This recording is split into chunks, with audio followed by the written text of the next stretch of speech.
Hello, I looked in my wallet and couldn't find my credit card. Do you know anything about it? Oh, you noticed already. I thought it might take you a bit longer, considering your age. Wait a minute. Are you saying you're the one who spent $50,000 without permission? That's outrageous. It's not as bad as it sounds. It was just for my wife's birthday. I borrowed the card to book a stay in an ultra-luxurious 5-star hotel suite. It costs about $110,000 a night, and we stayed for 5 nights. It was an amazing experience. I'm even thinking of going to another country next. See you later. Hold on a second. I haven't spoken to my son in 30 years. I raised my 2 boys on my own after divorcing my husband. My younger son has always been there for me, but my older son is a different story. Recently, he came to the house, took my credit card from my wallet, and spent $50,000 at a luxury hotel. His actions are both criminal and heartless. I supported him through everything, but now, I can't even think of him as my son. 2 minutes later, I made a decision and called his wife. Hello, my son is there, isn't he? I've contacted the card company and had the credit card stopped. I'm also planning to report the theft and unauthorized use to the police. After ending the call, I blocked their numbers. I can only imagine their panic and confusion now that the card is stopped. They were planning to travel to another country, so they likely don't have return tickets. They're going to face some serious trouble. A week later, they had no choice but to apologize. I'm a 65-year-old woman living alone in New York. Since divorcing my husband 30 years ago, I've raised my 2 sons by myself. I'm retired now and enjoying my leisure time. Mom, I bought your favorite donuts, my younger son said when he visited. Thank you, you didn't have to go out of your way, I replied. My younger son often visits even after moving out. He works for a company with good benefits and can get home on time. He's single, so he stays over if the next day is a day off. It's not that he hasn't become independent, he just worries about me living alone. I can manage on my own, but I appreciate his thoughtfulness. On the other hand, when my eldest son and his wife visit our family home, things never go well. I don't really welcome their visits. Hey, can you lend me some money? We have our wedding anniversary coming up next week, and we're planning a trip abroad. We need some extra funds, my eldest son asked. Why don't you use your own savings if you need money? I suggested. I can't save anything with my salary, he complained. You live in a nice new apartment and just bought a new car. Isn't that the result of your own choices? I pointed out. Please, I'll pay you back. Don't be so harsh, he pleaded. Ever since my eldest son started living on his own after graduating from high school, he's often borrowed money from me. After he got married, the amounts he asked for only increased, and I can't recall a single time when he actually repaid any of it. I don't want to lend money to someone who doesn't keep their promises, even if they're family. Shouldn't people honor their commitments? I didn't raise him to disregard such basic values, but he's grown into someone who relies too heavily on his parents' wallet. Fortunately, I received a substantial amount from my retirement fund and have been investing wisely, so I'm not struggling financially. However, I want to avoid unnecessary spending as I consider my future. Yet, as a mother, I find it hard to say no when my son is truly in need. I think I should be stricter, but every time he asks, I end up giving in. Then one day, my eldest son and his wife showed up unexpectedly. We need to talk, he said, his tone serious. I got into a car accident, and we need a substantial amount of money. We don't have much savings, but we've been told we'll be sued if we don't pay. A car accident? I was shocked. I've been working hard to repay a large debt to you, and I guess I was too tired, he explained. Hearing about the accident, I felt a mix of surprise and relief that they were both safe. Maybe my demands for repayment had stressed them out. While I wasn't directly to blame, I couldn't help but feel somewhat responsible. Up until now, they had asked for money for their own needs, but this situation was different. This was an emergency, and there seemed to be no other option. Okay, I'll prepare the money. How much do you need? I asked. $30,000, he replied. What? I was shocked at the enormous amount. $30,000? That seems like a ripoff, I thought, but I knew that damages and compensation could add up quickly. I didn't notice a single injury on my eldest son or his wife. It didn't seem like the accident was that serious. Perhaps the other party involved held a special position, but still, paying such a large sum didn't make sense. Why was it so expensive? The other person was driving a luxury car. and the repair costs are quite high, my son explained. But shouldn't insurance cover the repairs? I asked. We didn't have insurance, so we have to bear the full costs ourselves. We're in serious trouble if we can't pay this amount. Can you help us out? With that, my son and his wife bowed their heads to me, a gesture I'd never seen from them before. They must be truly desperate. I sighed. I guess I have no choice. We're family, after all, and I should help my family in trouble. Reluctantly, I agreed. Okay, I'll arrange the money, but make sure you pay me back. Yes, thank you.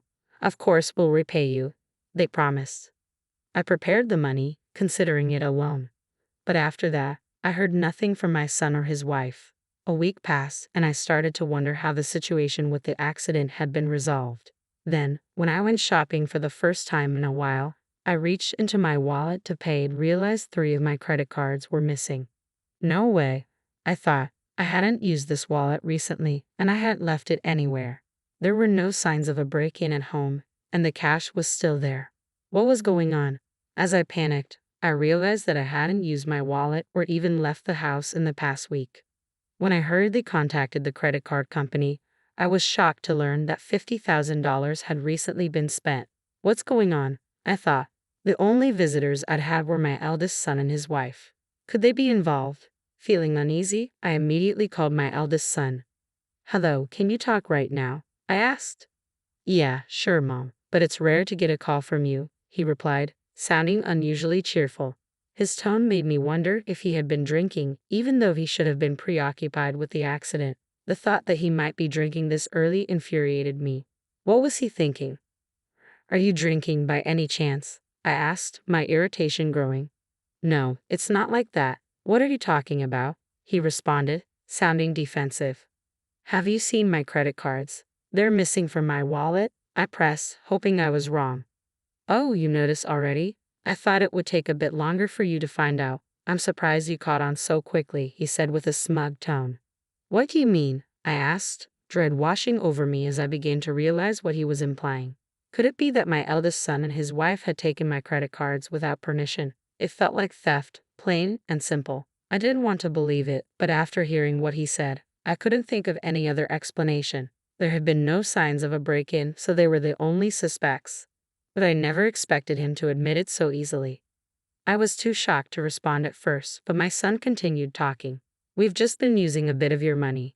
Your credit card is really convenient. You know, we're on vacation for my wife's birthday, staying in a top-tier suite. The whole trip, including the hotel, is costing about $50,000. It's nice not having to worry about money. This couldn't be my son. Someone must be impersonating him over the phone. That's what I desperately wanted to believe. But deep down, I knew it was him, revealing a side of himself I had never seen in over 30 years. Betrayed by my own family, my heart broke, and I was at a loss for words. Why would he do this to me? Was he really my son? Oblivious to my feelings, he seemed to be enjoying himself. You think it's okay to use someone else's credit card without permission? Don't you know the difference between right and wrong? And you haven't even repaid the money from the accident. Why? No report, no repayment, and now you're stealing my cards. It's just unbelievable. The words burst out of me in a wave of emotion. I just wanted him to apologize. One simple word, and maybe I could find it in me to forgive him. But instead of the apology I longed for, I heard his wife's voice on the other end. Mom, you've saved up quite a bit of money, right? So it shouldn't be a problem if we use a little. Money is meant to be spent, not just saved. That's right, my son chimed in. I'm really lucky to have such a smart wife. We're going to enjoy ourselves, so don't contact us anymore. With that, he hung up the phone. A clever daughter-in-law? What does this all mean? Could it be that she's the mastermind behind all of this, manipulating my son? The thought shifted my perspective slightly. But regardless of who initiated it, this was a crime. Using a credit card without permission, even among family, is theft. What were they thinking? Anger surged within me, and it took time to regain my composure. But at least now I had a clear grasp of the situation. I had a plan in mind. After hanging up the phone, I waited about 2 minutes before calling again. This time, my eldest son's wife answered. Hello? Do you need something? I told you we're on vacation. You shouldn't be contacting us. This call is a courtesy, I replied calmly. Her dismissive tone didn't faze me. A courtesy? What are you talking about? She asked, sounding slightly annoyed. I've notified the credit card company about the unauthorized use and had the card stopped. Don't be surprised when it stops working. I informed her, letting my words sink in. You did what? How are we supposed to pay for things now? She demanded, her voice rising in panic. Lending and borrowing credit cards is not allowed, and this is clearly unauthorized use. Did you really think I would just overlook it? That's incredibly naive. What do you mean you stopped the card? We need it. We don't even have tickets for the return flight. Call the credit card company right now and get it reinstated, or we'll be in serious trouble, she insisted, her tone turning desperate. If they truly needed help, they could have asked for it humbly like they did during the last incident. But after seeing their true colors, it was clear that any expectation of decency was futile. I wasn't angry anymore, just astonished by their audacity. I ended the call and immediately blocked their number, along with any messages. I had no desire to speak to them again or even see their faces. No matter how much they begged, I couldn't bring myself to help them this time. Then I contacted my younger son. I warned him, they might cause you some trouble. A week later, my younger son called. Mom, it's about my older brother. I've decided to pay the money for now, so they'll be coming back soon. But I'm worried they might hold a grudge against you. Don't worry, I reassured him. I'll handle it if they come. I knew my eldest son and his wife were likely to blame me, completely ignoring their own actions, but I was ready for whatever came next. I felt guilty about involving my younger son, but I was determined to be even stricter when they returned. With this resolve, I waited for them to come home. The next day, as I had expected, they showed up. Mom, why did you do this? Do you realize how much trouble we were in stranded abroad without a single acquaintance? Have you ever considered how desperate we felt? They began yelling at me the moment they walked through the door. How foolish, I thought. It became clear to me once again that only fools try to win arguments by raising their voices. If they had just explained their situation logically, maybe I could have understood. But they showed no intention of apologizing. You always just shout like barking dogs. But honestly, I never expected anything different from you, I said calmly. You have two choices. Either call the police yourself or repay the full amount right now.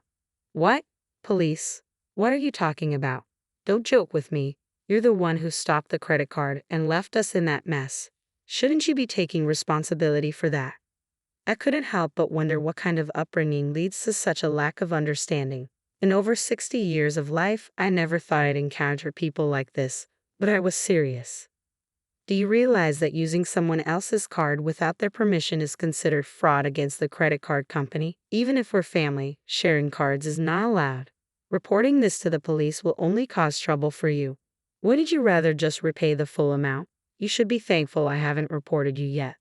But we don't have the money right now, you know that, they protested. Oh, and about that story you told me about the traffic accident. I already know it was a lie. I want that money back too. Their reaction was priceless, eyes wide and mouths agape in shock. I couldn't help but laugh inwardly. If they thought I was clueless, they were sorely mistaken.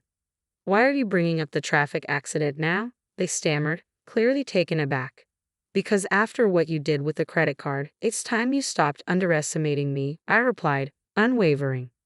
I immediately spoke with my second son. He mentioned how your lifestyle had recently improved and also confirmed that there hadn't been any accidents. Since he lives nearby, he quickly checked and confirmed that the car was perfectly fine. It turns out the whole story was a lie. While it might be difficult to sue my own son, your wife isn't my family, so I can pursue fraud charges against her. Upon hearing this, my eldest son's wife became visibly agitated, avoiding eye contact as if she finally realized the gravity of her actions. But it was too late. What shocked me the most was that there was still no apology from either of them. They just sat there in silence, not uttering a single word of regret. I was amazed at their complete lack of common sense. Anyway, I'm demanding full repayment of the money, I continued. If that's impossible, I won't hesitate to report you to the police. I'll also make arrangements to ensure my savings aren't inherited by you and use this as an opportunity to sever ties. Wait a minute, we're family. Isn't that a bit harsh? They protested. You're adults now, so such childish excuses won't fly, I replied coldly. If I report this to the police, you'll learn about the harshness of reality. Their feeble excuses only infuriated me more. All I wanted was estrangement and repayment of the money. After making this clear, I drove them out of my house. They tried contacting me several times afterward, even coming to the house to apologize, but I was no longer willing to listen. I contacted a lawyer and began the repayment process. Eventually, my eldest son and his wife seemed to come to their senses and promised to repay the money. We're truly sorry and promise to repay the money, but it's difficult to pay $55,000 in one go. Could we perhaps arrange installment payments? There's always the option of taking out a loan. I responded sharply. If you sell the car and get rid of your expensive branded items, you can quickly raise the money. Don't make me angrier. Of course, I had no intention of accepting installment payments, and how they borrowed money was none of my concern. They repeatedly requested installment plans through the lawyer, but I refused. Reluctantly, my son and his wife took out personal loans and for the remaining amount, resorted to loan sharks. They ended up losing almost all their possessions except the car, and his wife had to start working to cover the monthly interest payments. The couple, once living lavishly, was now being tormented by the very money they had once squandered. I don't know how long this situation will last, but it's the result of their own actions. It's too late for regrets. They must live with the consequences of their choices. As for me, I'm living happily, even if alone. Life isn't just about money, it's important to live without being misled by it.